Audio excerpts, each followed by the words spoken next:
अस्सलाम वालेकुम बेटा, मेरा नाम सरैया वा। मैं जो पखे पैस्टर पैंदे उस मैं काम करनी हाँ। धुप्पे जा के मैंने जरकान हो गया, मेरे को दवाई जगह कोई पैसा नहीं है। तो आ मेरी रिपोर्ट है बेटा, मेरी रिपोर्ट है। मैं मेरिया 3 धियां ने, एक पुत्तर, तो मैं बेवा हैगी हाँ। तो फैक्ट्री च काम करनी, मेरे को दवाई जगह पैसा कोल कोई नहीं है। तो मैं बहुत परेशान हाँ बेटा। मैं ना फैक्ट्री जा के ना मैं जरकान हो गया। 3 मेरिया बेटियां ने, एक बेटा है। तो जरकान मैनू है गया, मेरी रिपोर्ट है। तो मेरी मदद करो, मेरे को दवाई जगह कोई पैसा नहीं है।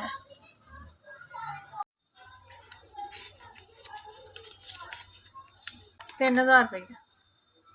अच्छा पुत्र, मैनू ना दवाइयां वास्ते 3000 रुपया दिता।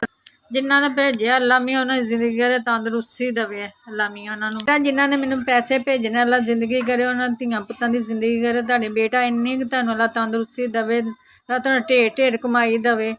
अल्लाह तुहाडी बहुत तंदुरुस्ती बेटा तुहानू देवे। जिन्होंने मेरी मदद कर दी, तुहानू अल्लाह खैर करे। तुहानू बेटा जिन्होंने मैंने 3000 रुपया दिता, अल्लाह मैं तंदुरुस्ती उन्होंने माँ प्यो को तंदुरुस्ती देवे, भैन भरा अल्लाह जिंदगी देवे।